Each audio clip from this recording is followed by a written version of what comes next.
The Reaching Rural initiative is a collaborative effort between the Bureau of Justice Assistance, BJA, Centers for Disease Control and Prevention, CDC, and State Justice Institute, SJI, on helping rural communities to fight against the opioid crisis. In this interview, Del Norte District 2 Supervisor Valerie Starkey, who is a member of the Reaching Rural Del Norte team, and I have a discussion about the Reaching Rural initiative and what it means for Del Norte. Okay, so we have you here today for the whole Reaching Rural initiative and everything, and I've been checking the website and trying to look into it as much as possible. So from what I understand, the Reaching Rural initiative is to help rural communities, and it's a collaboration between 3 different agencies, the BGA, the CDC, and I can't remember the last one. I think it's the COSOP. Yeah. So what exactly is it, though? Like, what is the plan for Reaching Rural? So last year we were approached to apply for this grant, and we were told that we would have a great shot at this grant. And, you know, it was out of the whole entire nation, and it's for rural communities to apply for a grant. And with the assistance of those agencies that you stated, we are developing a program that is sustainable in a rural community. Because oftentimes grants will come out and these programs sound wonderful, but we cannot sustain them here locally because we don't have the staffing and the money dries up at some point. So our goal over this next year for this initiative is to develop a sustainable program that will provide treatment services to address the opioid crisis in our community. Okay. So is there any reason why Del Norte was picked out of how many communities? I think it was 33 I saw. Or something like only that. 8 people. Only 8 agencies in the entire nation have been selected. 8 counties. Okay. Yes, we are the only California county to have been selected. Right. So we are very excited. And the reason we were selected is I attribute it to our application, which was prepared by our county counsel, Joel Campbell-Blair. And he did a fabulous job highlighting why it is that we're so unique in California, especially. We're so rural, and we're just cut off from a lot of the other communities that can provide more services than we're able to. And I also believe because of our tribal collaboration. Mm-hmm. We have Judge William Bowers is on our team, along with Judge McElfresh, and the two of them also do a wellness court, which is a wonderful court. And their collaboration with that has helped us now collaborate with something else. Okay. So what, with the money that's being used for this program, what is that being put to? Like you had mentioned it's for opioids, stuff like that. So how is that being used against to fight the opioid epidemic? So how this works is, so we started in January and we've had our first in-person meeting. That first in-person meeting, we really spent the time getting to know each other and our why we are fighting for whatever it is that we fight for the betterment of our community. Mm-hmm. So now on March 31st, we are getting together. We're going to now decide what project we want to do. Now, the Valerie Starkey is leaning, and I hope the other team members are listening. No, I'm really hoping for a residential substance abuse treatment program. And because those are not likely sustainable on their own, I'd like a 3-prong kind of approach. An intensive day treatment program, a residential treatment program for at least 8 beds, and also a sobering center. Right. So if that let's say that infrastructure has those 3 components in it, I do believe that is sustainable. And I think 8-person bed is very little for what we actually need. However, oftentimes there's so much, governmental red tape that comes into it. But I think if we were to build an 8-person bed, then we would, and we couldn't fill it in our community, which I believe we could, then we could gain clients from Curry County or from Humboldt County. I just don't see this as being much of a stretch. The opioid crisis in this area is so significant. Mm-hmm. I asked for Sheriff Scott to send me over the number of OD deaths in 2022, and there was 32 OD deaths in Del Norte County. From opioids specifically. Well, there was drug use, so but it was the majority was fentanyl. Right. But it was fentanyl and meth, fentanyl and, alcohol, but it was all some sort of drug combination. It seems to be primarily some sort of synthetic opioid or just an opioid in general. Yes. And that's been part of a growing spike, it seems, from Southern California up to here, is what I've heard. I don't know how true that is. You probably know more on that. Well, it's a nationwide epidemic. And, if you haven't watched the Hulu original, shout out to Hulu. No, it's called Dope Sick. And honestly, it's a very good depiction of why we're in the crisis that we're in now and how Big Pharma was, in the early 80s, Big Pharma was saying, oh, give them, Oxycontin. This is non-addictive. And I remember it, when I was around 18, 19 years old in the 80s. And I recall hearing we finally found a pain reliever that's non-addictive. But it ended up being such a highly addictive substance that they were prescribing. So now, because all those big pharmas were sued, we are all getting settlement money. All the counties that decided to join the class action lawsuit. So we're getting settlement money. Del Norte County has received 2 or 3 checks. And I believe the Yurok tribe has reached out to us, and we are setting up a meeting soon to see if we can collaborate with a wellness center of some sort to use that opioid settlement money to put it to something that will be beneficial for the community. That is what I was going to ask next. Have you done any collaborations with the Yurok tribe or any sort of other groups within Del Norte County? We have been with various things. We have not started yet with the collaboration for the settlement money. But like I said, Judge Bowers is on our Reaching Rural team. And so he is really helping us develop what it is that what it might look like. And we'll know we have to choose a project by April. And then in April, once we do that, we start fine-tuning how we can bring that to fruition.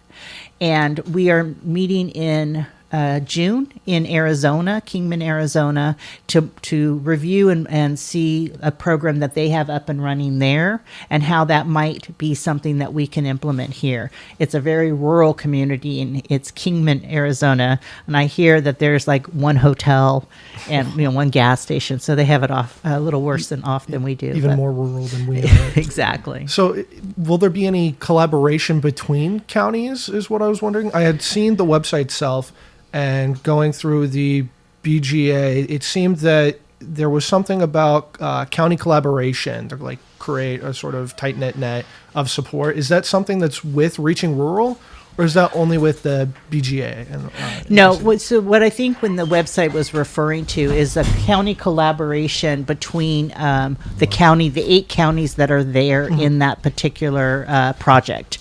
So. And what was wonderful when we met in February in Washington, D.C., was that we learned from some counties they have a sobriety cafe or recovery cafe. They were shocked to learn that Del Norte County had purchased a hotel to use as a homeless shelter, a homeless housing. So so it was like they learned something from us. We're learning things from them. And it was just a really great collaboration between those 8 counties. Right. And is there a reason why only 8 counties have been chosen for that? This is a pilot program for this, the Reaching Rural initiative.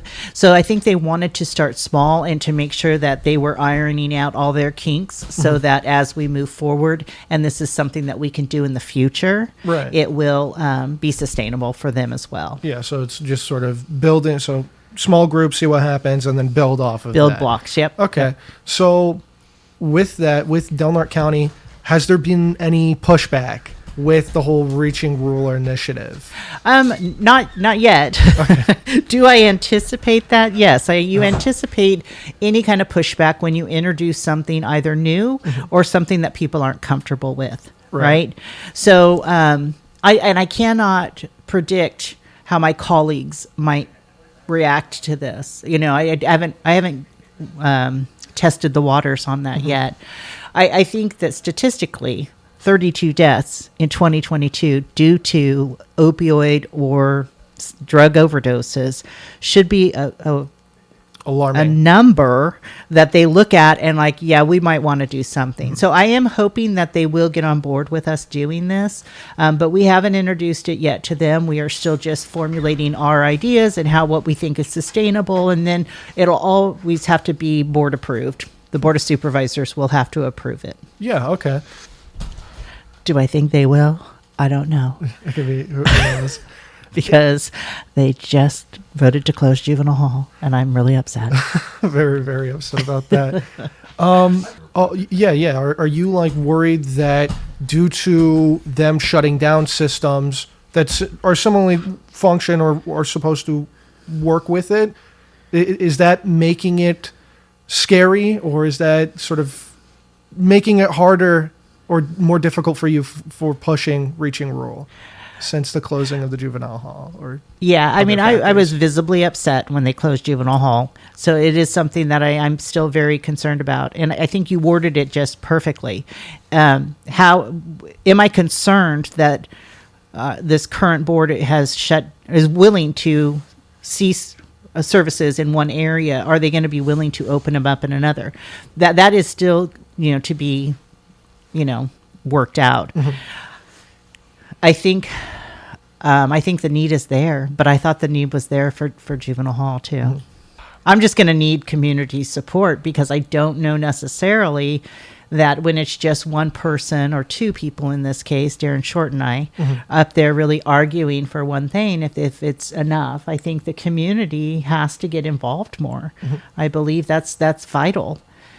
So. And that was what I was going to ask next, is with sort of community support, because what it seems like is with the whole Reaching Rural, it's very sort of, I don't want to say hush hush, but it seems very vague. And with that, is there a lot of community support, or is it very well known throughout the community yet, or is it sort of? No, not yet. Okay. And we have Jermaine Brubaker. She is on our committee, and Jermaine's amazing. I think you have interviewed her. I mean, she's ready to go. For me, I'm holding back on really disclosing what it is that we want for the community until we have all of our ducks in a row, right? Because I don't want to get it out there, and I want to be able to answer all the questions. So if they want to shoot holes in something, we've thought it through. Mm-hmm. So that's why I'm a little hesitant, and we haven't actually identified our project. I told you what I'd like to do, but they may want to opt to have our project be a mobile services bus where we bring the treatment services to the community. Mm-hmm. That might be something. So we're still identifying that. Like I said, we have to have our project identified by April. And then at that point, what is great about Reaching Rural is once we've identified our project, then they work with us to make it happen. Right. And so when we were in DC in December, we met with all the agencies, the USDA, the COSOP, the BJA, all those agencies who have direct access to grants and to make these things happen. We're going to need the money to make it happen. So I'm really comfortable that whatever we decide, it's going to get funded. It's going to come to fruition. It's just being really careful in what it is that we decide to do. Yeah, that takes time to figure out and everything. And like you said, you had the meeting back in December, and you had talked with them. What exactly was said during that? Because I know on the website itself, it talked about, in December we're going to do this meeting down in Washington. What was that like for you? So actually, in the website, what I think you saw was that we had our first initial meeting in February, just this last February. We've had a remote meeting in January. Mm-hmm. It all started January 1st. Okay. So remote meeting in January, February, we were on Insight or on campus, and that was a really odd experience, but I'll tell you about that another time. We honestly thought we were part of an experiment because the campus that they put us on was really odd. It was like an old naval training ground, and so it was hard to find your way around, and we didn't leave. It was like in the middle of nowhere. It was in Leesburg, Virginia, and we didn't get to leave. And so, but it was what wonderful about it is that we all had our meals together together. We really bonded as a team. So that part was really great. But anyway, so we meet again in April. May, we have a remote meeting. June, we have our in-person meeting. July, remote. August, remote. And then in December, we get together again, and everybody shares what plan that they have rolled out. Oh, okay. So it wasn't this December or this last December. It's going to be this December this year. Yes. Where you guys are going to do that giant Yes. meeting. Okay. Yeah, it was, I worked in government for all my life, so for me it wasn't too shocking. But for someone that comes in, it was very kumbaya-ish. Everybody get to know you. We did a personality test, which you're kind of looking at this like, I don't know how, but it really worked. I mean, we went around the table with just the 7 of us, and we were so raw with each other about why we do the work that we do, and to be able to connect. Now I want to win for Judge Bowers. I want to win for Judge McElfresh. I want to win for Ellie Hoops. Yeah, all of our team members. It's not just me I want this win for. I want us all to win. So in the end, as much as it was kind of like, oh, this is crazy, it worked. Their process worked. So I just thought of one. So because it's tackling opioids, is there anyone specific, like I know with fentanyl that's been on the rise and it's continuing to do that, is it specific for fentanyl, or is there something fentanyl centric with it? Well, to be completely honest, I think fentanyl is an opioid. So it has to do with all the opioids. So Oxycontin, fentanyl. And I think fentanyl is recently on the rise, to be honest. I don't think fentanyl has been something that has been around forever. And the problem with fentanyl is the dosing, right? One slight amount more, that's when it becomes deadly. Right. So I think we're looking at this again because we're rural and we don't want to narrow in on just one thing. Like we're only going to take meth addicts, right? We want to say drug in general, treatment in general.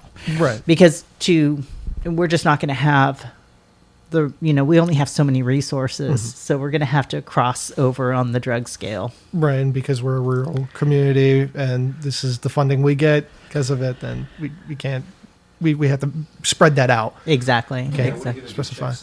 No, I mean, addiction is addiction. And, we want to treat the disease. I truly believe that addiction is disease. So, and one of the other things that we might look at, too, is medicated assisted treatment in the jail. And I've been trying to work out with Sheriff Scott on this, and I'm giving him room to breathe because he's still very new. But he's doing such a phenomenal job. But one of the things is that we do have medicated assisted treatment around, and that's a new phenomenon. I'll tell you, when I was a probation officer, that's not something that I would have been harm reduction and medicated assistance treatment. I just would never have thought, why are we doing that? But now I can totally see it. If you're helping them with medication that blocks the high with Suboxone and whatnot, you're helping them get out of the addiction, and it's safer and healthier for them.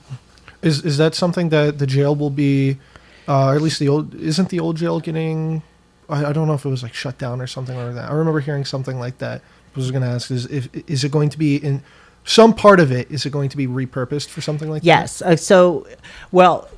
It hasn't come to the Board of Supervisors yet, but rumor has it, is that we did get $3 million, $3.1 million during the appropriations last year from Senator Feinstein. She asked for that. So we have $3 million. That's a drop in the bucket for what we need to get that jail up to speed. But one of the ideas was to the downstairs part of the jail. I don't know if you've ever been in the jail. I have not been in there. No, it's not. I mean, just even as a tour, sometimes if you ever want to be on the tour, yeah. Sure, I'll tour it. Sure, I'll tour the jail. So, but in the old part of the jail, it's more dormitory kind of styles. And so what I'm hearing, one of the ideas is to make them into classrooms so that we can provide more programming. I do also believe that is one thing that we lack here because we're rural, because we only have so much to go around. But I think from my history and my past, is providing services while you have a captive audience and getting them treatment, getting an exit plan, help them with their getting a job when they get out, a safe place to live, and already starting that treatment, even medicated assisted treatment. I believe that's going to set us up for more success and less recidivism if we are able to do that. Right, building a stable foundation for all those people so that they can move forward and do everything they want. Exactly. I'm trying to think of anything else to ask. There's so many questions, I guess. Well, I'm always here. I mean, I could talk about this kind of stuff all the time just because I do believe it's important. And it's something I'm familiar with, just given my career history. So I'm, if you want to ever reach out and just ask questions, I said this the last time I was here, and I'll say it again, is I find this to be very valuable because it helps us. And when we're on the dais and we can only say so much, this helps us explain a little bit more about where our passions are and why it is that we stand up for the things that we stand up for. So. With the word you said, importance, what do you think the importance is of reaching rural, specifically in Del Norte? Like how is it important to us? How is it important to rural communities? What is it doing for us? This Reaching Rural initiative, it's providing us with more opportunity than we've ever seen. We are getting the attention of the federal government, and they are saying, we know Del Norte County, we know where they're at now, and we know what their needs are because we took the time to get to know the 7 people that you sent. Right.